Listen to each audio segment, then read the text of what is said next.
जय श्री कृष्णा, राधे राधे। कैसे हैं आप लोग? आशा करते हैं आप लोग स्वस्थ होंगे, मस्त होंगे और अच्छे से पढ़ाई कर रहे होंगे। तो डियर स्टूडेंट, जैसा कि आप जानते हैं, ये ज्योग्राफी की क्लास चल रही है जिसमें हम लोग टीजीटी, पीजीटी, डी++ लेवल की ज्योग्राफी पढ़ रहे हैं, जिसके अंतर्गत हम लोगों ने एस्ट्रोनॉमी, भूगोल के बारे में पढ़ रहे हैं, जहाँ पे हम लोगों ने ब्रह्मांड की उत्पत्ति, निहारिका की उत्पत्ति, तारों का जन्म, इन सब चीज़ों पे चर्चा ऑलरेडी हम लोगों ने कर लिया। कल की क्लास में हमने देखा था कि सूर्य क्या है, सूर्य की कितनी लेयरें हैं, किसका कितना तापमान है, ठीक है।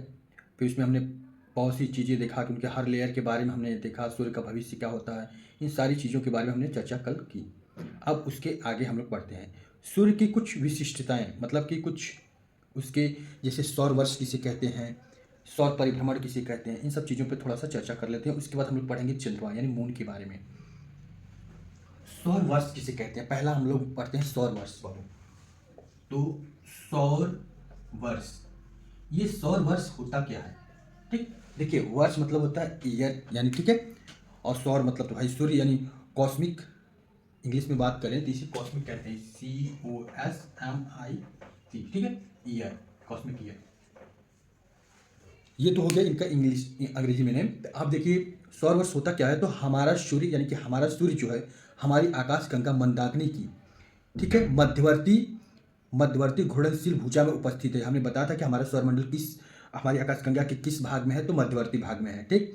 ये उसमें उपस्थित है, कौन? हमारा सौरमंडल, ठीक है, हमारा सूर्य, ठीक है। और यह हमारी पृथ्वी की भांति, जैसे हमारी पृथ्वी सूर्य का चक्कर लगाती है, उसी प्रकार हमारा जो सूर्य है ये हमारी मंदाकिनी का चक्कर लगाता है। किसका चक्कर लगाता है? अपनी मंदाकिनी का चक्कर लगाता है, जिसकी परिक्रमा 250 मिलियन, ठीक है बाबू, अर्थात 25 करोड़ वर्ष में पूरा करता है। तो इस अवधि को ही हम लोग क्या कहते हैं बाबू? सौर वर्ष कहते हैं। यानी हमारा सूर्य, आकाश गंगा, आप जानते हैं कि हमारा हमारा सूर्य,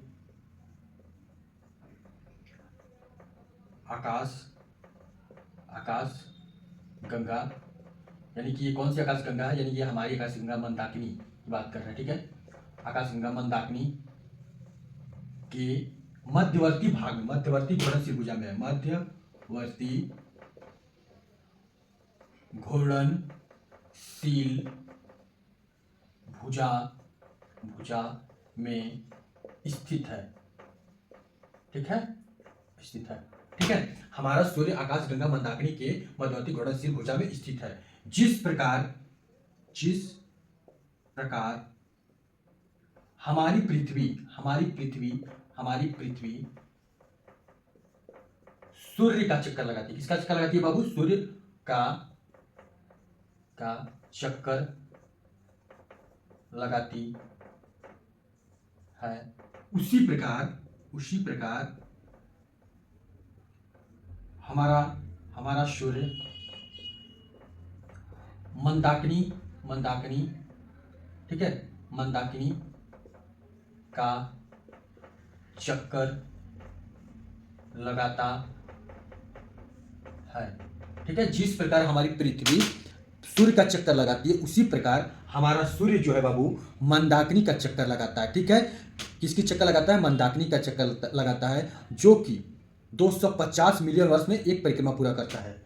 250 मिलियन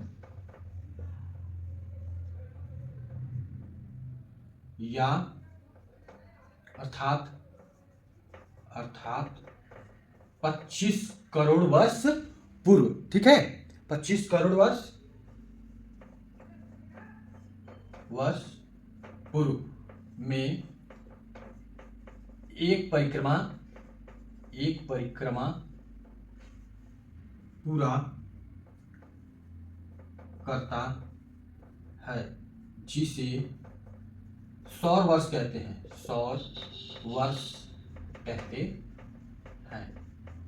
ठीक है बाबू। सौर वर्ष किसे कहते हैं तो आप लोग समझ गए होंगे, हालांकि, ठीक है, इसमें कोई दिक्कत, कोई डाउट है तो बता सकते हैं। चलिए,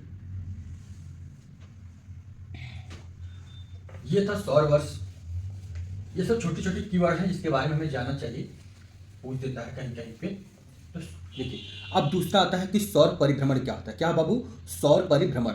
देखिए, जैसे सौर परिभ्रमण, अब देखिए पृथ्वी क्या है, पृथ्वी जैसे अपने चक्कर पे, अपने अर्थ पे भ्रमण, अपने अर्थ पे क्या करती है? घूमती है, ठीक है। तो परिभ्रमण, पृथ्वी के परिभ्रमण, तो उसी प्रकार सूर्य अपने अक्ष पर पश्चिम से पूर्व दिशा में घूर्णन करता है। क्या करता है? सूर्य जो है, सूर्य अपने अक्ष पर पश्चिम से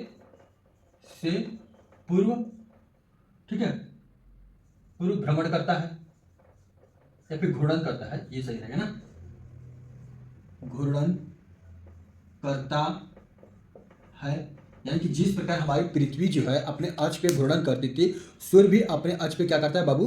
घूर्णन करता है, ठीक है। और इसी परिभ्रमण अवधि को, ठीक है, इसी परिभ्रमण अवधि में अक्षांशों के साथ भिन्नता होती है। इस कैसे, क्या इसका भाई, इसका भी तो अलग अलग अक्षांश होगा, और हर अक्षांशों की क्या होती है? अलग अलग क्या होते हैं? अलग अलग उनमें भी भिन्नता होती है, ठीक है। सबकी गति मतलब उनमें भी क्या अलग अलग भिन्नता होती है। कहने का मतलब हमारा ये है कि उनका भी परिक्रमण अलग अलग हो सकता है, ठीक है। यानी कि सूर्य का भूमध्य रेखा, ठीक है, सूर्य की भूमध्य रेखीय क्षेत्र की बात करें अगर, सूर्य के भूमध्य रेखीय, अगर सूर्य के भूमध्य रेखीय क्षेत्र की बात करें, किसकी बात करें बाबू?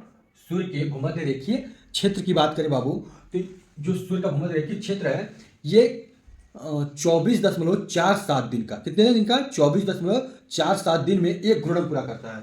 24.47 दिन में एक घूर्णन पूरा करता है। यानी कि जिस प्रकार हमारी पृथ्वी अपने अक्ष पे क्या करती थी? अपने अक्ष पे एक घूर्णन पूरा करती थी, उसी प्रकार सन भी क्या अपने अक्ष पे एक घूर्णन पूरा करता है। कितने दिन में? 24.4 दिन में, 4-7 दिन में पूरा करता है। कौन?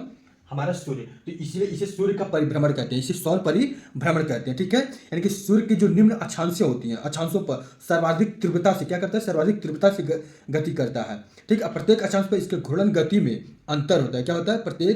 प्रत्येक अक्षांश पे इसके घूर्णन गति में क्या होता है बाबू? अंतर होता है। और ये इसके जो निम्न अक्षांश होती है उस पर इसका घूर्णन गति बहुत ही अधिक तीव्र होता है, ठीक है। सूर्य के प्रकाश मंडल, ठीक है, हमने आपको कल बताया था कि प्रकाश मंडल, संवहनी मेखला तथा विकिरण मेखला में क्या होती है, तो इन सब की चीज़ों पर चर्चा करती है। और इन सब में इसके घूर्णन गति में अंतर आपको देखने को मिलेगा। मतलब आपको मेखला में संवहनी मेखला में कुछ अलग घूर्णन गति देखने को मिलेगी, प्रकाश मंडल में कुछ अलग मिलेगी, विकिरण मेखला में कुछ अलग मिलेगी। यानी सूर्य अपने अक्ष पर 7 दशमलव सूर्य अपने अक्ष पर अगर पूछिए, अक्ष पर 7.25 झुका हुआ है। कितना है?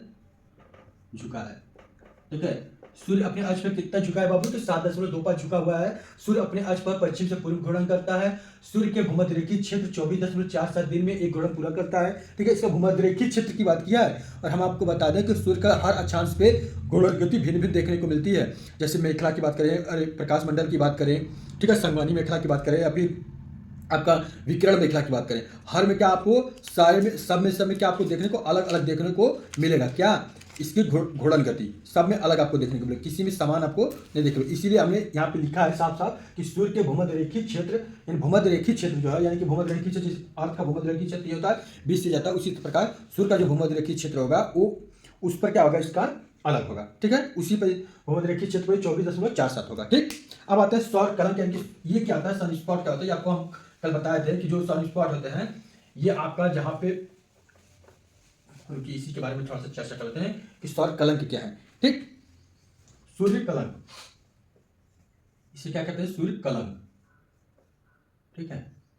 देखिए सूर्य कलंक क्या होता है, यानी कि सन स्पॉट क्या होता है? तो सन स्पॉट या फिर सूर्य कलंक हमारा बाबू सौर कलंक प्रकाश मंडल के, हमारा जो सौर कलंक है बाबू, सौर कलंक प्रकाश मंडल के वे प्रदेश हैं, यानी कि सौर कलंक प्रकाश मंडल के वे प्रदेश या फिर वे भाग हैं जहाँ का तापमान, ठीक है, जहाँ का तापमान जो कि प्रकाश मंडल के तापमान से, ठीक है, प्रकाश मंडल के तापमान से क्या 1500 डिग्री सेल्सियस कम होता है। क्या होता है? कम होता है।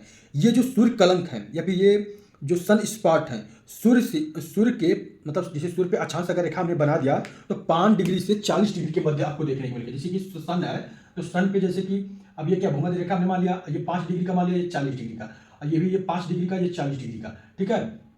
ये 40 डिग्री, ये 5 डिग्री, उत्तर और नॉर्थ दोनों में, ठीक है, उत्तर और नॉर्थ दोनों में, ये भी 5 डिग्री, ये 40 डिग्री हमने मान लिया।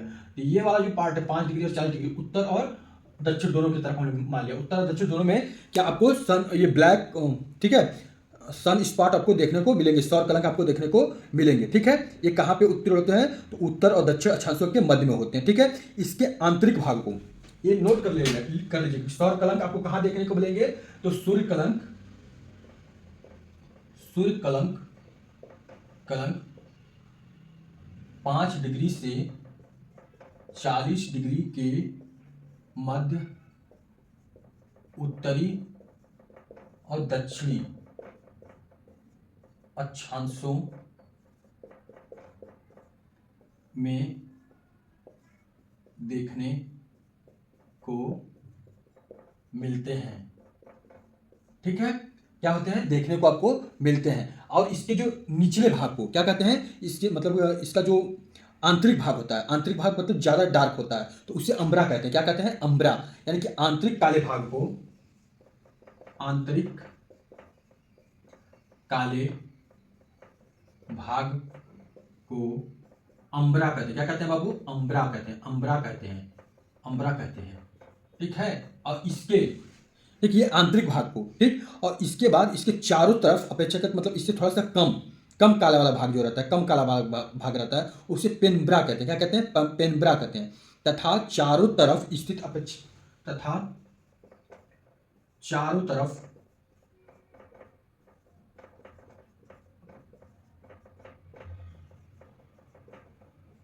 कम काले भाग को क्या कहते हैं बाबू, कम काले वाले भाग को क्या कहते हैं, पेनम्बरा कहते हैं, पेनम्बरा कहते हैं। ठीक, पेनम्बरा कहते हैं। ठीक है, ये हमारे सौर कलंक के बारे में है।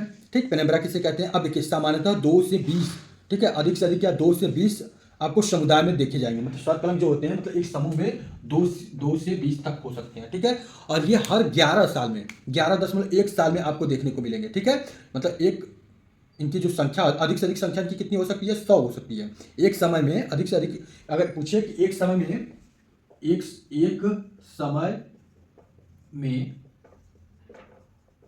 अधिक से अधिक एक समय में अधिक से अधिक 100 एक समय में अधिक से अधिक 100 की संख्या में देखे जा सकते हैं, अधिक से अधिक कितने देखे जा सकते हैं, तो 100 देखे जा सकते हैं। ठीक है, और ये कितने मतलब एक साल में लगभग 11.1 वर्ष में, ठीक है, 11.1 वर्ष में मतलब इनका एक समयांतराल है पर प्रकट होते हैं। कितने समयांतराल पर प्रकट होते हैं, तो 11.1 समयांतराल पे। ठीक है, 11.1 वर्ष समयांतराल तो राल में प्रकट होते हैं। ठीक है, यानी हम कह सकते हैं कि एक सौर कलंक का जीवन काल कुछ घंटे या कुछ माह का होता है। ठीक है, और ये लगभग 11.1 वर्ष के समय अंतराल पर क्या होते हैं बाबू, प्रकट होते हैं। इससे सौर चक्र की संज्ञा दी गई है। किसकी संज्ञा दी गई है बाबू, तो सौर चक्र की संज्ञा दी गई है। ठीक, सौर कलंक के समय में चुंबकीय क्षेत्र लगभग, जब सौर कलंक प्रारंभ होता है जो चुंबकीय क्षेत्र होता है वो 100 से 4000 गॉस होता है। कितना होता है, 100 से 4000 गॉस होता है। ठीक है, पृथ्वी की देखिए सौर कलंक से जो पृथ्वी की जलवायु है, पृथ्वी की जलवायु की जो दशा है ये भी क्या होती है, प्रभावित होती है। पूछता है क्वेश्चन में कथन वाले, आजकल के जो कथन वाले क्वेश्चन पूछता है तो इसमें पूछता है कि क्या सौर कलंक से पृथ्वी की जलवायु प्रभावित होगी, तो हाँ बिल्कुल होगी। क्या होगी, बिल्कुल होगी, क्योंकि इसकी जो अमेरिका की जेट स्ट्रीम वायुधारा जो है उत्तरी क्षेत्र में वो अधिक प्रभावित होती है। किससे, ये कलंक से, सन स्पॉट से अमेरिका की जेट स्ट्रीम वायु क्या होती है, बहुत अधिक प्रभावित होती है। तो इसका मतलब ये क्या है, हमारी पृथ्वी की जलवायु को भी क्या करता है, प्रभावित करता है। कभी कभी ये भी क्वेश्चन देखिए आपको यहीं पे 4 क्वेश्चन मिल रहे हैं। पहला पूछेगा कि क्या पृथ्वी की जलवायु सौर कलंक से प्रभावित होगी, यस या नो, तो होगी। दूसरा, क्या अमेरिका की जेट स्ट्रीम वायु धारा जो है सौर कलंक से प्रभावित होगी, यस या नो, तो होगी। ठीक, तीसरा क्वेश्चन, क्या एल नीनो की प्रक्रिया, ठीक है, एल नीनो की प्रक्रिया प्रशांत महासागर में आपको देखने को मिलती है, तो वह क्या सौर कलंक से प्रभावित होगी या नहीं, तो ये भी होगी। 4 कथन देगा, अब उसमें ऑप्शन बना देगा, ए बी सही है, तीनों सही है, ए सी सही है, उपयुक्त में से कोई नहीं।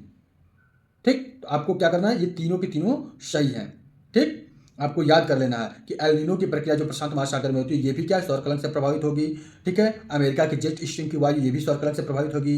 पृथ्वी पर जलवायु की दशा भी क्या होगी, इससे प्रभावित होगी। ठीक है, अच्छा आपसे पूछता है कि विषुवत रेखा के साथ, जो विषुवत रेखा से जो एल नीनो की प्रक्रिया है, ठीक है, ये एल नीनो की प्रक्रिया किसके साथ है, तो विषुवत रेखा के साथ। किसके साथ, विषुवत रेखा के साथ। अच्छा इसके बाद पूछता है कि हमारा कौन सा मंडल इससे प्रभावित होता है, क्षोभ मंडल, आयन मंडल, समताप मंडल, बहिर्मंडल। तो पृथ्वी के आयन मंडल में, पृथ्वी के आयन मंडल में उथल पुथल, चुंबकीय तूफान, रेडियो जैसे सौर संचार जैसी कई रुकावटें प्रक्रिया प्रारंभ हो जाती हैं, क्योंकि हमारा जो रेडियो चुंबकीय तरंगें होती है सौर मंडल में, क्योंकि वहाँ पर वायु आपका ज़्यादा वो नहीं होता, वहीं पर सबसे ज़्यादा इसका प्रभाव देखने को मिलता है। ठीक, आपने इतनी चीज़ें आप समझ गए होंगी, हालांकि इसमें कोई डाउट नहीं होगा। ठीक, चलिए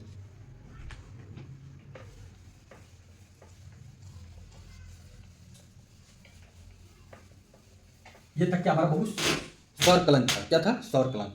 अब सौर कलंक के बाद हम देखेंगे कि सौर पवने, यानी कि सौर पवने क्या होती हैं। तो सौर पवने को बस इतना समझ लीजिए कि जो सौर पवने हैं, यानी कि पृथ्वी के वायुमंडल की आयनीकृत गैस पर इनका हाश मतलब देखने को मिलता है, ध्रुवों पर भी इनका प्रभाव देखने को मिलता है। किसका, सौर पवनों का। ठीक है, आपको हम एक चित्र के माध्यम से बता दे रहे हैं, जैसे कि हमारा ये सन है, क्या है बाबू, सन है। ठीक है, और ये हमारी अर्थ है, क्या है बाबू, अर्थ, यानी कि हमारी पृथ्वी है। ठीक, सन का थोड़ा सा बड़ा बड़ा भाग बना देते हैं और देखने में अच्छा लगेगा। ये हमारा सन है और ये हमारी अर्थ है। अब जो सन है, सन से क्या है भैया, ऐसी ऐसी ऊर्जाएं निकलती हैं। ठीक है, ऐसी ऐसी क्या है, ऊर्जाएं निकल रही हैं। ठीक है, ठीक है, इन्हें सौर, हम लोग इन्हें सोलर वाइंड कहते हैं। क्या कहते हैं, सोलर वाइंड कहते हैं। क्योंकि आपको हमने बताया था कि जो कोरोना वाला पार्ट है उसी में क्या है, बड़े बड़े लपटें उठती हैं, उसी में सौर पवनें हवा चलती हैं। ठीक है, अब ये जो सौर पवनें हैं, तो उसी प्रकार हमारी पृथ्वी का अपना गुरुत्वाकर्षण बल यानी कि चुंबकीय क्षेत्र होता है। क्या होता है, चुंबकीय क्षेत्र होता है। हमारी पृथ्वी का अपना क्या है, चुंबकीय क्षेत्र है। किसका, हमारी पृथ्वी का। हमारी पृथ्वी का क्या है, अपना चुंबकीय क्षेत्र है। और ऐसे इसका ध्रुवों के ध्रुव ऐसे जाके आपस में मिले होते हैं, कनेक्ट होते हैं। क्या होते हैं, कनेक्ट होते हैं। हमारे जो अर्थ है इसके जो ध्रुवों के ये जो है आपस में ऐसे कनेक्ट होते हैं। ये हमारी क्या है, पृथ्वी है। क्या बाबू, पृथ्वी है। और ये हमारा क्या बाबू, सन है। ठीक है, सन है। सन से कौन सी चल रही है, सोलर वाइंड चल रही है। सोलर वाइंड चल रही है। ये हमारी क्या है, चुंबकीय वेव है। क्या है, चुंबकीय वेव है। ठीक है, क्या है, मैग्नेटिक वेव है। ठीक, तो अब देखिए ये जो सौर पवनें चलती हैं, ठीक, तो इनसे हमारी रक्षा कौन करता है, तो हमारी पृथ्वी की ये जो चुंबकीय क्षेत्र है यही हमारी इससे रक्षा करती है। ये इनके क्या करती है, इनकी सारी सोलर वाइंड को क्या करते हैं, ये परिवर्तित कर देती है। क्या करते हैं, परिवर्तित। लेकिन जो सीधे जाती हैं फिर भी ये हमारे वायुमंडल में जब प्रवेश करती है तो नष्ट कर देती है, हमारा वायुमंडल को सोख लेता है। किसको, ये जो सीधे जो आती है, बाकी इनको क्या करते हैं, ट्रांसफर कर देती हैं। ठीक है, सोलर वाइंड जो कि हानिकारक हमारे लिए, जो हमारे लिए हानिकारक है, उनको क्या करते हैं, कर देते हैं। ठीक है, मतलब हटा देते हैं। और उसके बाद हमारी अर्थ से आपको यहाँ पे आपको जो इसका ध्रुव है, ठीक है, यहीं पे आपके ये सोलर वाइंड भी आपके यहीं पे मिल रही है। ठीक है, ठीक, ये वाला जो पार्ट है इसे अरोरा कहते हैं। क्या कहते हैं, अरोरा। क्या कहते हैं बाबू, अरोरा। अब ये अरोरा क्या है, इसे क्या कहते हैं बाबू, अरोरा कहते हैं। ये अरोरा क्या है, तो सुनिए, अंतरिक्ष में आने वाली ब्रह्मांड की किरणें, सौर पवनें तथा पृथ्वी के चुंबकीय प्रभावों के बीच, ठीक है, जो ब्रह्मांड से किरणें आ रही हैं, जो सूर्य से किरणें आ रही हैं, और जो हमारी पृथ्वी की जो चुंबकीय प्रभाव है, कि इनके बीच जो घर्षण के कारण, मतलब अब क्या है, यहाँ तो घर्षण ही हो रहा है ना, इनके कारण पृथ्वी के चुंबकीय ध्रुव, यानी पृथ्वी के क्या है, चुंबकीय ध्रुव के ऊपर, ठीक, एक चमक उत्पन्न होती है। क्या होती है, एक चमक उत्पन्न होती है। और उसी चमक को हम लोग क्या कहते हैं बाबू, तो अरोरा कहते हैं। क्या कहते हैं बाबू, अरोरा कहते हैं। क्या कहते हैं, अरोरा। ये हम सिंपल से कह सकते हैं कि हमारी अंतरिक्ष से आने वाली प्रकाश की किरणें, अंतरिक्ष से आने वाली प्रकाश की किरणें। अब प्रकाश की किरणें में कौन कौन सी हैं, ब्रह्मांड की किरणें, प्रकाश की किरणें में ब्रह्मांड की किरणें, सौर किरणें, ठीक है, पृथ्वी के जो किरणें आती हैं, ठीक है, तथा पृथ्वी के चुंबकीय प्रभाव से अंतरिक्ष से आने वाली प्रकाश की किरणें पृथ्वी के चुंबकीय प्रभावों के घर्षण से ध्रुवों पर उत्पन्न होने वाला प्रकाश अरोरा कहलाता है। क्या कहलाता है बाबू? अरोरा। क्या कहलाता है? अरोरा। समझ गए आप? अरोरा कहलाता है। ठीक है, नोट कर लीजिए, अरोरा कहलाता है। ठीक है, ये अरोरा कहलाता है जब इनके घर्षण होते हैं तब ये। अब ये कहाँ पे देखने को मिलते हैं? तो लगभग 30, कितना बाबू? अरे 80 किलोमीटर की ऊंचाई पे। कहाँ पे देखने को मिलते हैं आपको? 80 किलोमीटर की ऊंचाई पे आपको देखने को मिलते हैं। ठीक है, अधिक से अधिक 80 से 300 किलोमीटर के बीच में हमें देखने को मिलते हैं। अब देखिए, एक चीज़ और आपसे पूछता है कि जो चमक उत्पन्न होती है, तो जो हमारा दक्षिणी भू मतलब जो दक्षिण वाला भू, नीचे वाला अरोरा है, इसको क्या कहते हैं, और ऊपर वाले अरोरा को क्या कहते हैं? तो नीचे वाले जो अरोरा है, जो कि आपका दक्षिणी ध्रुव का जो अरोरा है, इसे अरोरा ऑस्ट्रालिस कहते हैं। अरोरा ऑस्ट्रालिस, अरोरा ऑस्ट्रालिस कहते हैं। और इसी प्रकार ऊपर वाले को क्या कहते हैं बाबू? तो ऊपर वाले को बोरियोलासिस कहते हैं। क्या कहते हैं? अरोरा बोरियोलासिस। ठीक है, बोरियोलासिस कहते हैं। ठीक है, बोरियोलासिस। ठीक, या बोरियोलिस कहते हैं। ठीक,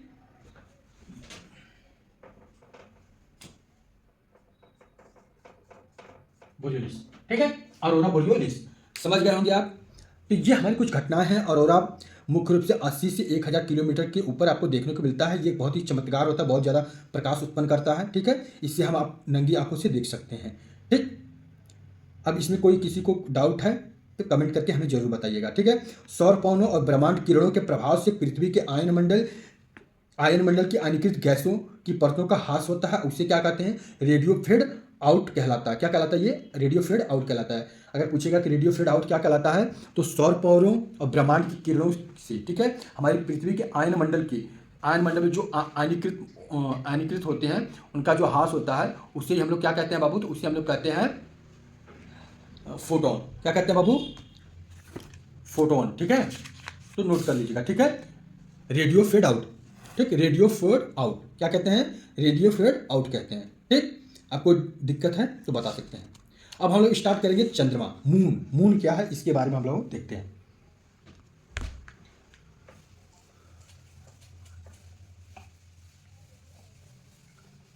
चंद्रमा क्या है? हमारी पृथ्वी, हमारी अर्थ का क्या है बाबू? तो उपग्रह है। उपग्रह क्या किसे कहते हैं? जो ग्रहों का चक्कर लगाता है उसे क्या कहते हैं? उपग्रह कहते हैं। जो सूर्य का चक्कर लगाता है उसे क्या कहते हैं? ग्रह कहते हैं। ये आप लोगों ने नॉर्मल पढ़ा है। ठीक, कि जो चंद्रमा की अगर बात करें तो चंद्रमा जो ग्रहों का चक्कर लगाता है, जो ग्रहों का चक्कर लगाते हैं, ठीक है, ये क्या कहते हैं? उपग्रह कहलाते हैं। क्या कहते हैं? उपग्रह कहलाते हैं। उपग्रह कहलाते हैं। और चंद्रमा हमारा क्या है? उपग्रह है। चंद्रमा पृथ्वी का एकमात्र उपग्रह है। ठीक है, चंद्रमा हमारे पृथ्वी का क्या है बाबू? एकमात्र उपग्रह है, जिसे जीवाश्म ग्रह भी कहते हैं। क्या कहते हैं? जीवाश्म ग्रह भी कहते हैं। ठीक है, और चंद्रमा के अध्ययन को, अगर हम चंद्रमा का अध्ययन करते हैं तो इसे क्या कहते हैं बाबू? तो इसे कहते हैं स्लेनोग्राफी। क्या कहते हैं? स्लेनोग्राफी या फिर चंद्र विज्ञान कहते हैं। चंद्रमा के अध्ययन को चंद्रमा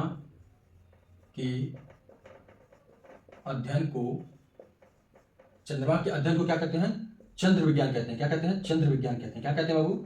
चंद्र विज्ञान कहते हैं। ठीक है, क्या कहते हैं बाबू? चंद्र विज्ञान कहते हैं। किसे कहते हैं? चंद्रमा के अध्ययन को, या फिर इसे सेलेनोग्राफी, ठीक है, सेलेनोग्राफी भी कह सकते हैं। ठीक है, चंद्रमा के अध्ययन को। ठीक, पृथ्वी के, अब देखिए कहा जाता है कि चंद्रमा की उत्पत्ति कैसे हुई। तो देखिए चंद्रमा की उत्पत्ति कैसे हुई? पृथ्वी की जब उत्पत्ति हुई, कब हुई थी? जब पृथ्वी की उत्पत्ति हुई थी, पृथ्वी की बनावट बन रही थी, तो उसी तरह कुछ छोटे छोटे कण जो थे, ये क्या कर रहे थे? चंद्रमा का चक्कर लगा रहे थे। किसका चक्कर लगा रहे थे? ये हमारी अर्थ का चक्कर लगा रहे थे, पृथ्वी का चक्कर लगा रहे थे। किसका चक्कर लगा रहे थे बाबू? पृथ्वी का चक्कर लगा रहे थे। और यही क्या हुए? फिर एक हो गए। क्या हो गए? एक हो गए, और ये चंद्रमा बन गए। क्या बन गए? चंद्रमा बन गए। ठीक है, क्या बन गए? चंद्रमा बन गए। तो अब ये क्या है? चक्कर लगाने लगे पृथ्वी का। यानी कि हम कह सकते हैं कि अगर चंद्रमा की उत्पत्ति की बात करें तो पृथ्वी के निर्माण के समय, ठीक है, पृथ्वी के निर्माण के समय पृथ्वी के कुछ भाग, मतलब पृथ्वी के निर्माण के समय पृथ्वी के सापेक्ष छोटे छोटे कणों का एक डिस्क पृथ्वी का क्या कर रहा था? परिभ्रमण कर रहा था, यानी कि परिक्रमा कर रहा था। ठीक है। ये कण आपस में मिलते गए, इनकी परिक्रमा की गति क्या हुई, धीमी हो गई। ठीक, इन्हीं कणों के संचयन से ही किसका निर्माण हुआ, तो चंद्रमा का निर्माण हुआ। अगर आप नोट करना चाहें तो नोट कर लीजिएगा। ठीक है, एक तरफ ऐसे छोटा सा फिगर बना लीजिएगा और नोट कर लीजिए, तो ज्यादा आपको सही रहेगा। ठीक है, देखिए चंद्रमा की उत्पत्ति के बारे में एक ऐसे अर्थ बना लीजिए कि हमारी अर्थ है, पृथ्वी है, और यहाँ पे छोटे छोटे छोटे छोटे ये जो टुकड़े हैं, यही टुकड़े क्या हो गए, एक बड़े पिंड के रूप में अपना रूप धारण करते, तो ये क्या हो गया, चंद्रमा हो गया, यानी कि हमारा मून हो गया। ये हमारी क्या है, पृथ्वी है, पृथ्वी है। ठीक है, अगर चंद्रमा की उत्पत्ति की बात करें, चंद्रमा की उत्पत्ति, यानी कि चंद्रमा की उत्पत्ति कैसे हुई थी, तो जब अगर चंद्रमा की उत्पत्ति कैसे हुई थी ये पूछे, तो आप सीधे कहिएगा कि चंद्रमा की उत्पत्ति पृथ्वी के निर्माण के समय, चंद्रमा की उत्पत्ति पृथ्वी के निर्माण के समय, देखिए पृथ्वी का निर्माण के समय जो छोटे छोटे वृक्ष थे, ठीक है, पृथ्वी के निर्माण के समय, ठीक है, पृथ्वी के निर्माण के समय पृथ्वी के छोटे छोटे वृक्ष, यानी पृथ्वी से मतलब पृथ्वी के ही तो जो छोटे छोटे वृक्ष होंगे अलग अलग, जो पृथ्वी से हो सकते हैं अलग हुए हों, ये समय पृथ्वी के छोटे छोटे डिस्क पृथ्वी की परिक्रमा करते थे। क्या करते हैं, परिक्रमा, पृथ्वी की क्या करते थे, पृथ्वी का परिक्रमण करते थे, पृथ्वी का परिक्रमण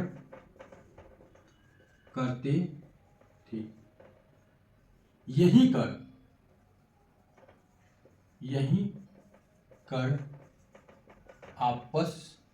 आपस में मिल गए, जिससे इनकी गति क्या हुई, इनकी गति धीमी हो गई। क्या हुई, धीमी हो गई, धीमी हो गई, और चंद्रमा, ठीक है, और चंद्रमा का रूप धारण कर लिया, फिर चंद्रमा का निर्माण हुआ। ठीक है, कर लिए, जिससे चंद्रमा का निर्माण हुआ। समझ में आ गई बात, चंद्रमा का निर्माण कैसे हुआ। ठीक है, अब देखिए चंद्रमा का द्रव्यमान जो है हमारी पृथ्वी के द्रव्यमान, या चंद्रमा का द्रव्यमान या फिर उसके घनत्व की बात करें तो पृथ्वी की तुलना में बहुत ही कम है। इनका घनत्व जो है पृथ्वी से कम है, द्रव्यमान भी इनका पृथ्वी से कम है, और इसकी प्रॉपर्टी पृथ्वी की अपेक्षा काफी ठोस है। क्या है, ठोस है। इसकी अगर प्रॉपर्टी की बात करें, चंद्रमा की प्रॉपर्टी, चंद्रमा की पृथ्वी के अपेक्षा ठोस है। क्या बाबू, ठोस है। लेकिन इनका घनत्व, इनका द्रव्यमान क्या है, चंद्रमा की प्रॉपर्टी पृथ्वी की अपेक्षा ठोस है, और इनका घनत्व और द्रव्यमान क्या है, पृथ्वी से कम है। ठीक है, चंद्रमा की जो भूपटल पर प्रचुर मात्रा में क्या पाया जाता है, अगर हम पूछें कि चंद्रमा की प्रॉपर्टी पर प्रचुर मात्रा में क्या पाया जाता है, तो सिलिका पाया जाता है। क्या पाया जाता है, ऑक्सीजन और सिलिकेट पाया जाता है। क्या पाया जाता है बाबू, ऑक्सीजन और सिलिकेट पाया जाता है। और क्या पाया जाता है बाबू, सिलिकेट पाया जाता है, सिलिकेट। ठीक है, ऑक्सीजन और सिलिकेट पाया जाता है किस पे, चंद्रमा की भूपटल पे पूछता है। ठीक, आप तो ये जानते ही होंगे कि चंद्रमा पर 20 जुलाई, ठीक है, 1969 को, 20 जुलाई 1969 को नील आर्मस्ट्रांग का नाम आप लोगों ने सुना होगा। ठीक है, अपने अंतरिक्षयान अपोलो 11 के, कौन से, अपोलो 11, ठीक है, 20 जुलाई 1949 को अपने अंतरिक्षयान अपोलो 11 के द्वारा से, ठीक है, नील आर्मस्ट्रांग और उनके साथी वहां पे उतरे थे। कहां पे उतरे थे, चंद्रमा पे उतरे थे। कहां पे उतरे थे बाबू, चंद्रमा पे उतरे थे। और जिस स्थान पे उतरे थे उसे क्या कहते हैं, तो उसे सी ऑफ ट्रैंक्विलिटी कहते हैं। क्या कहते हैं, सी ऑफ ट्रैंक्विलिटी कहते हैं, या फिर इसे शांत सागर कहते हैं। क्या कहते हैं, शांत सागर कहते हैं। शांत सागर किसे कहते हैं बाबू, सी ऑफ ट्रैंक्विलिटी या फिर ट्रैंक्विलिटी है, ट्रैंक्विलिटी CF ट्रिपुलिटी कहिए या फिर शांत सागर कहिए, अपोलो 11 से 20 जुलाई 1949 को नील आर्मस्ट्रांग चंद्रमा के जिस स्थान पर उतरे थे उसे ही हम लोग को शांता सी कहते हैं, ठीक है। अब देखिए लूनर प्रोस्पेक्टर USA के द्वारा 1998 में भेजा गया था, ठीक है। लूनर प्रोसेप्टर, ठीक है, लूनर प्रोसेप्टर, जो लूनर प्रोसेप्टर था चंद्रमा पर USA के द्वारा भेजा गया था। लूनर प्रोसेप्टर USA के द्वारा भेजा गया था। किसके द्वारा भेजा गया था बाबू? तो USA के द्वारा भेजा गया था। कब भेजा गया था? 1998 में। कब भेजा गया था बाबू? 1998। और ये जाकर वहाँ पे बताया, यही पहले बताया कि पृथ्वी पर क्या क्या क्या पाए जाते हैं, ठीक है। इसने सूचना दी कि चंद्रमा के ध्रुवी जो क्षेत्र है, चंद्रमा के जो ध्रुवी क्षेत्र वहाँ पे जल, ठीक है, जल और हिमावरण है। क्या है? जल और हिमावरण है। किसने बनाया था? लूनर प्रोसेप्टर ने USA के द्वारा भेजा गया 1998 में जो भेजा गया था अंतरिक्षयान। इसी ने हमें जानकारी दी कि ध्रुव क्षेत्र पर, चंद्रमा के ध्रुवीय क्षेत्र पर जल और हिमावरण है। चंद्रमा पर ये क्या नाम है, भूकंप नहीं आते हैं, ठीक है। भूकंप निष्क्रिय है। यहाँ पर विवर्तनीय घटनाएं भी नहीं होती हैं। आपसे अब देखिए कथन वाला जो क्वेश्चन है यही आपको अजलाता पूछेगा कि चंद्रमा पर क्या भूकंपीय परिघटनाएं हो सकती हैं, भूकंपीय घटनाएं हो सकती हैं, तो नहीं, यस या नो। वहाँ पे विवर्तनीय घटनाएं होती हैं या नहीं? तो नहीं होती है, ठीक है। और चंद्रमा का मेंटल जो होता है ठोस होता है और दृढ़ होता है। कैसा होता है? ठोस और दृढ़ होता है। उल्कापात के कारण चंद्रमा का चंद्र कंपन होता है। चंद्रमा पे जो कंपन होता है वो किसकी वजह से होता है? तो उल्का की वजह से होता है। जो उल्का पृथ्वी पे गिरते हो सकता है चंद्रमा पे भी गिरते होंगे, तो उनके द्वारा कंपन होता है, न कि वहाँ पे भूकंपीय तरंगें उत्पन्न होती हैं, और ना ही वहाँ पे क्या होता है आपका प्लेट विवर्तन जैसी घटनाएं होती हैं, ठीक है। ये चंद्रमा पे नहीं होती हैं, ठीक है। चंद्रमा पे कंपन उल्कापिंड जब गिरते हैं या उनकी वजह से होता है। चंद्रमा का जो मेंटल होता है बाबू ठोस होता है। कैसा होता है? ठोस होता है, दृढ़ होता है, मजबूत होता है। क्या होता है? ठोस होता है, दृढ़ होता है, मजबूत होता है। चंद्रमा का जो भार है पृथ्वी के भार का, चंद्रमा का जो भार पृथ्वी के भार का 1/81.3 है। चंद्रमा का भार अगर हम पूछिए, चंद्रमा का भार, जो चंद्रमा का भार है पृथ्वी के भार का, पृथ्वी के भार का कितना है?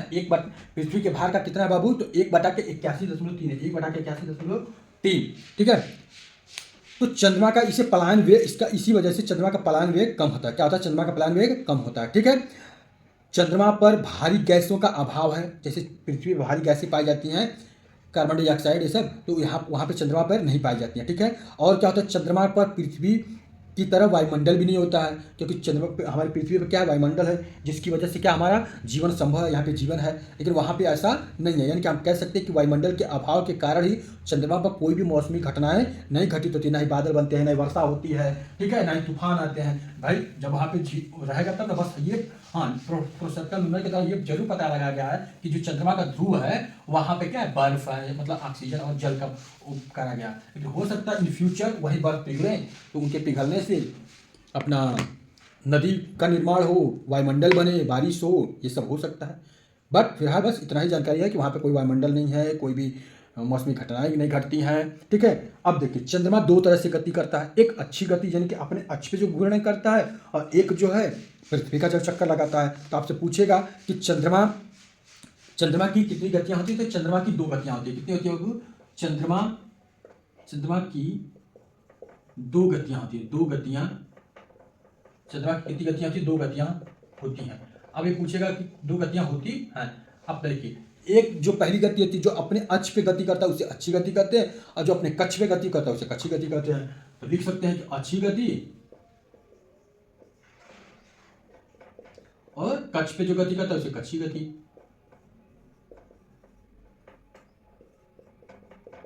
ठीक है। यानी अपने अक्ष पे जो गति करता है उसे अच्छी गति, और जो अपने कक्ष पे गति करता है उसे कक्षी गति कहते हैं, ठीक है। समझ में आ गई बात?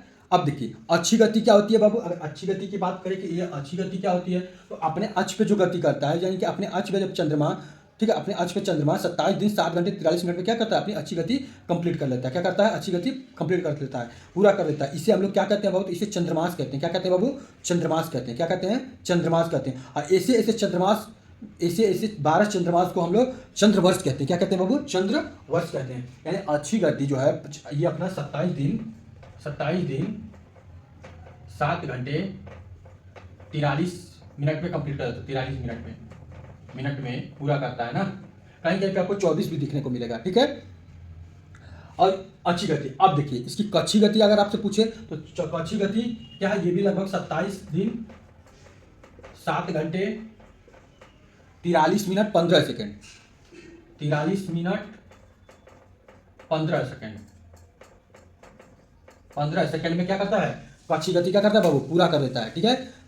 इसे जो ये जो आपका चंद्रमा जो है पृथ्वी का जो परिभ्रमण करता है, यात्रा पूरी करता है 27 दिन 7 घंटे 43 में 15 सेकंड में पूरा कर देता है, तो इस अवधि को नक्षत्र कहते हैं। क्या कहते हैं, नक्षत्र माह कहते हैं। क्या कहते हैं, नक्षत्र माह कहते हैं। क्या कहते हैं, नक्षत्र माह कहते हैं। क्या कहते हैं बाबू, नक्षत्र माह कहते हैं, ठीक है। नक्षत्र माह आपसे किसी पूछेगा तो आप कह दीजिएगा जो चंद्रमा पृथ्वी का, चंद्रमा किसका, ये कच्छी गति क्या है, कच्छी गति मतलब पृथ्वी का, पृथ्वी की परिक्रमा, पृथ्वी की परिक्रमा जो करता है, परिक्रमा पृथ्वी की परिक्रमा करता है वही कच्छी गति है, ठीक है। ये अपने अक्ष पे जब नाचता है, अपने अक्ष पे घूमता है, इसलिए इसको अच्छी गति कहते हैं। ये जो पृथ्वी की परिक्रमा इसी को नक्षत्र माह भी कहते हैं। क्या कहते हैं बाबू, नक्षत्र माह कहा जाता है, ठीक है। इस कारण से पृथ्वी चंद्रमा का एक परिक्रमण अवधि के दौरान अपनी कक्षा पर कुछ आगे बढ़ जाता है, ठीक है। इसी वजह से नक्षत्रों की गणना भी क्या होती है, हम नक्षत्र खगोलीय स्थिति के अनुसार करते हैं। समझ में आई बात। चंद्र दिवस किसे कहते हैं, तो चंद्रमा के एक दिन की अवधारणा पृथ्वी और अन्य ग्रहों से भिन्न होती है, लेकिन चंद्र दिवस जो होता है 24 घंटे 52 मिनट का होता है। कितने मिनट का होता है, 24 घंटे 52 मिनट का होता है। चंद्र दिवस कितने दिन का होता है, चंद्र दिवस की बात करें, चंद्र दिवस की बात करें बाबू तो कितने दिन का होता है, 24 घंटे 52 मिनट। क्या होता है बाबू, 52 मिनट का, 24 घंटे 52 मिनट का क्या होता है, इनका चंद्र दिवस होता है। क्या होता है इनका बाबू, चंद्र दिवस होता है। चंद्रमा अपने अक्ष पर 27 दिन 7 घंटे 43 मिनट में क्या करता है, परिभ्रमण करता है, पूरा कर लेता है। इस अवधि को चंद्रमास कहते हैं। क्या कहते हैं बाबू, इस अवधि को चंद्रमास कहते हैं। क्या कहते हैं, चंद्रमास कहते हैं, चंद्रमास। और 12 चंद्रमास मिलकर चंद्रवर्ष बनाते हैं। 12 चंद्रमास मिलकर 12 चंद्रमास, 12 चंद्रमास मिल पूरा हो जाएगा तो 12 चंद्रमास मिलकर एक चंद्रवर्ष बनाते हैं। क्या बताते हैं, चंद्रवर्ष कहलाते हैं, चंद्रवर्ष, चंद्रवर्ष कहलाते हैं, ठीक है।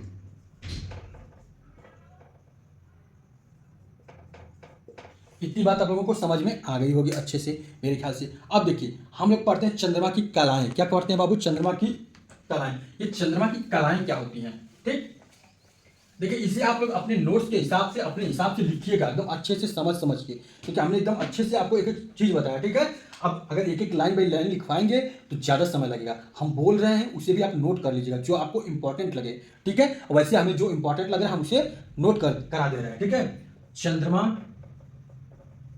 चंद्रमा की कलाएं, ये बाबू चंद्रमा की कलाएं क्या होती हैं, ठीक है। आपको हमने बताया था कि कलाएं के बारे में हमने आपको बताया था कि सूर्य, पृथ्वी और चंद्रमा की जो सापेक्षीय खगोलीय स्थिति के में जो परिवर्तन होता है, जिसके कारण यानी कि सूर्य के प्रकाश का जो परिवर्तन होता है, ठीक है।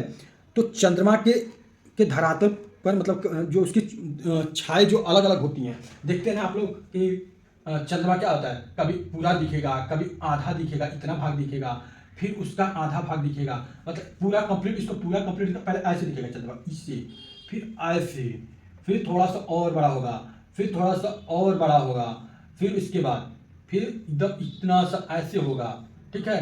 फिर आप देखेंगे तो फिर क्या होगा, फिर एकदम ऐसे बढ़ के इतना सा दिखेगा, फिर ऐसे जाके पूरा इतना सा दिखेगा, फिर जाके एक दिन ऐसे पूरा हो जाएगा। तो यही क्या है, चंद्रमा की कलाएं हैं बाबू, क्या है, कलाएं हैं, ठीक।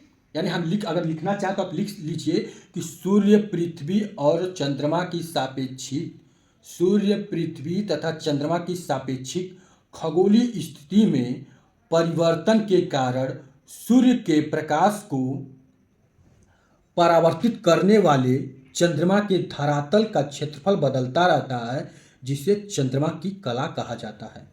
सूर्य, पृथ्वी, चंद्रमा की जो कलाएं होती हैं, ठीक है, उसी के अनुसार अब हम लोग इसके कुछ स्थितियों के बारे में अध्ययन करेंगे, ठीक। तो समझ में आ गई बात। यानी सूर्य, पृथ्वी, चंद्रमा की सापेक्षिक खगोलीय स्थिति में परिवर्तन के कारण सूर्य के प्रकाश को परावर्तित करने वाले चंद्रमा के धरातल का क्षेत्रफल बदलता रहता है, जिसे चंद्रमा की कला कहते हैं। क्या कहते हैं बाबू, चंद्रमा की कला कहते हैं, ठीक। कोई दिक्कत, चलिए चंद्रमा की कला देख सकते हैं, ठीक, डिफिनेशन में क्या लिखा हुआ है। चलिए अब उसके बाद हम पढ़ते हैं सीजीडी। सीजीडी क्या होता है बाबू, सीजीडी, देखिए सीजगी डिपेंड करता है हमारे चंद्रमा की स्थिति के ऊपर। सूर्य और चंद्रमा की स्थिति के अनुसार ही सीजगी। देखिए सीजगी होता क्या है, सूर्य पृथ्वी और चंद्रमा की रेखीय स्थिति को, सूर्य चंद्रमा और पृथ्वी की रेखीय स्थिति को सीजगी कहते हैं। क्या कहते हैं बाबू, सीजगी कहते हैं। क्या कहते हैं, सीजगी कहते हैं।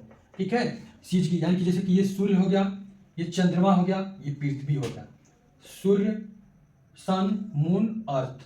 ठीक है, अब देखिए कभी कभी ये भी हो जाएगा, ऐसे भी एक रेखी हो जाएगा, और ये भी हो जाएगा कि ये सन हो गया और ये अर्थ हो गई और ये मून हो गया। दो स्थितियां बनती हैं सीजगी में, दो स्थितियां बनती हैं। एक बार चंद्रमा पृथ्वी और सन के बीच में आता है तब चंद्र ग्रहण हो जाता है, और जब पृथ्वी क्या मून और इसके बीच में आती है तो चंद्र ग्रहण हो जाता है। यहाँ पे सूर्य ग्रहण हो जाता है, यहाँ पे सूर्य ग्रहण, यहाँ पे क्या, चंद्र ग्रहण, चंद्र ग्रहण। ठीक है, यहाँ पे सूर्य ग्रहण और यहाँ पे चंद्र ग्रहण हो जाता है। ये दो स्थितियां उत्पन्न होती है सीजगी के माध्यम से। ठीक है, कितनी स्थितियां उत्पन्न होती हैं, तो दो स्थितियां होती हैं, इसमें दो स्थितियां होती हैं। यहाँ पे लिख सकते हैं बाबू, ठीक, लिख लीजिए, इसमें दो स्थितियां बनती हैं, दो स्थितियां उत्पन्न होती है। कितनी स्थितियां उत्पन्न होती है बाबू, तो दो स्थितियां उत्पन्न होती है। ठीक है, आपको हमने बताया कि प्रथम को क्या कहते हैं, प्रथम या वाले को युति कहते हैं। क्या कहते हैं बाबू, युति कहते हैं। क्या कहते हैं, युति। युति कौन सी स्थिति होती है, जब सूर्य ग्रहण लगता है। कौन सा ग्रहण लगता है बाबू, सूर्य ग्रहण लगता है, जिसमें सूर्य तथा पृथ्वी के मध्य चंद्रमा होता है। इसमें सूर्य तथा पृथ्वी के मध्य चंद्रमा होता है बाबू, चंद्रमा होता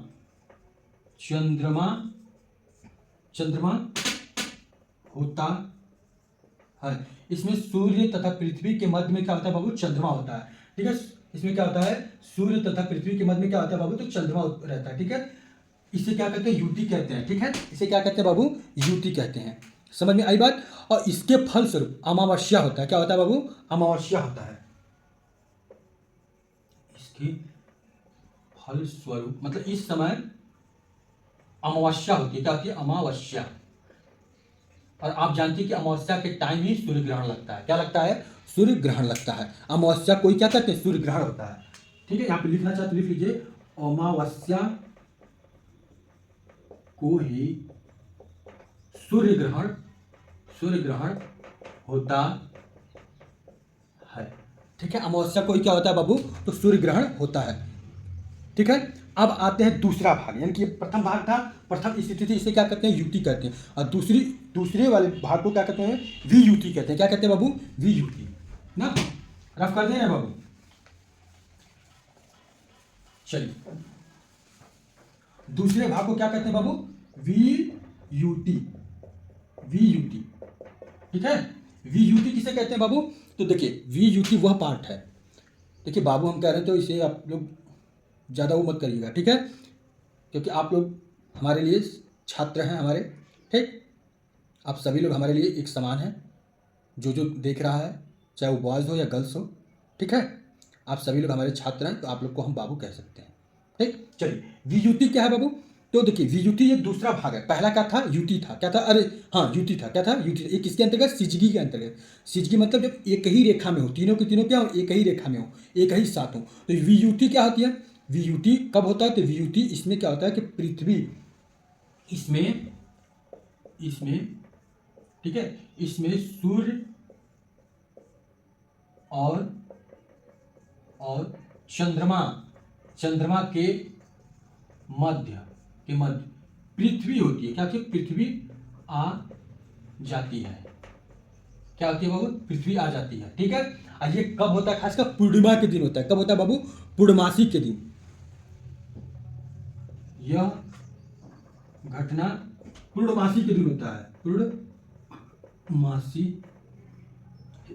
के समय होता है। ठीक है। और जब पूर्णमासी का समय होता है तो इस समय क्या होता है बाबू कि यही स्थिति क्या कहलाती है, चंद्र ग्रहण कहलाती है। क्या होती है, चंद्र ग्रहण होता है। इसी समय क्या होता है, इसी समय चंद्र ग्रहण होता है। यानी कि चंद्र ग्रहण कब होता है बाबू, तो पूर्णमासी के दिन होता है ना। ठीक, अब हर पूर्णमासी पूर्णिमा का दिन नहीं होता, लेकिन पूर्णमासी के दिन ही चंद्र ग्रहण देखने को मिलेगा। और अमावस्या के दिन आपको क्या मिलेगा बाबू, तो सूर्य ग्रहण देखने को मिलेगा। ठीक है, कोई दिक्कत बिल्कुल नहीं। अमावस्या से एक चीज़ और बहुत ही इंपॉर्टेंट लाइन है, इसे नोट कर लीजिएगा। एक मिनट हम रख करके नोट करवा दे रहे हैं, क्योंकि ये बहुत इंपॉर्टेंट लाइन है। ठीक है, नोट डाल के लिखिएगा। अब देखिए सीजीपी के बारे में आप लोगों को समझ में आ गया, यूटी क्या होता है ये भी समझ में आ गया, यूटी क्या होता है ये भी। अब ये नोट पॉइंट डाल के लिखिएगा, नोट पॉइंट।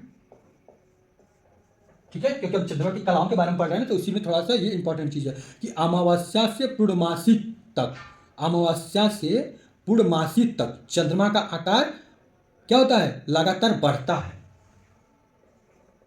अमावस्या से पूर्णमासी तक, ठीक है, चंद्रमा का आकार लगातार बढ़ता है। क्या होता है, बढ़ता है, बढ़ता है बच्चों। अमावस्या से पूर्णमासी तक चंद्रमा का आकार लगातार क्या होता है बच्चों, बढ़ता है। इसके विपरीत पूर्णमासी से अमावस्या, यानी पूर्णिमा का फुल हो जाएगा तो पूर्णमासी से अमावस्या तक क्या होता है बाबू, घटता है। क्या होता है बाबू, घटता है। ठीक, समझ में आई बात। यानी इसे क्या कहते हैं हम लोग, इस अवस्था को क्या कहते हैं, शुक्ल पक्ष कहते हैं। क्या कहते हैं, इस अवधि को शुक्ल पक्ष की अवधि कहते हैं, जिसे वर्धमान चंद्रमा कहा जाता है। क्या कहा जाता है, जिसे वर्धमान क्या कहते हैं बाबू, वर्धमान चंद्रमा कहते हैं। वर्धमान चंद्रमा कहा जाता है। और यह अवधि क्या कहलाती है, अवधि शुक्ल पक्ष कहलाती है। क्या कहलाती है वो, शुक्ल पक्ष कहलाती है। देखिए अब अमावस्या से उजाला की तरफ जा रहे हैं, और जब पूर्णमासी से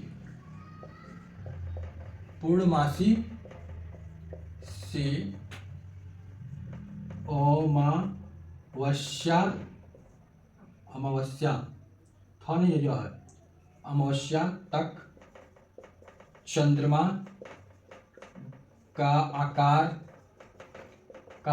घटता है बाबू। लगातार क्या होता है, लगातार घटता है, जिसे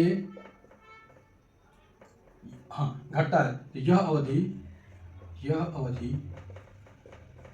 कृष्ण पक्ष कहलाता है। कृष्ण पक्ष कहलाता है।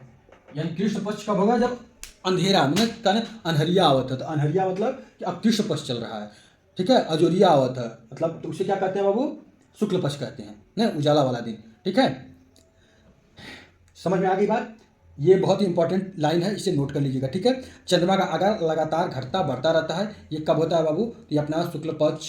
ठीक है, शुक्ल पक्ष में क्या होता है, तो शुक्ल पक्ष में हमेशा लगातार क्या होता है, बढ़ता रहता है। कृष्ण पक्ष में क्या होता है, लगातार घटता रहता है। ये बात याद रखिएगा। ठीक, ये थी कुछ मुख्य चंद्रमा के बारे में। ठीक, अब इसके आगे हम नेक्स्ट क्लास में पढ़ेंगे। ठीक है, तो तब तक के लिए आप लोग अपना ख्याल रखें और अच्छे से पढ़ाई करिए। जहाँ आप लोगों को डाउट हो रहा है, जहाँ आपको समझने में दिक्कत हो रही है, प्रॉब्लम हो रही है, हमें कमेंट कर बेहिचक बता सकते हैं, ताकि हम उसमें और ज़्यादा से ज़्यादा आपको डिस्क्राइब कर सकें और अच्छे से आपको विस्तार कर सकें। हम अपना पूरा का पूरा आपको ऑफर देंगे, ताकि आपको समझने में कोई प्रॉब्लम ना हो। चलिए, आप सभी को जय हिंद, राधे राधे।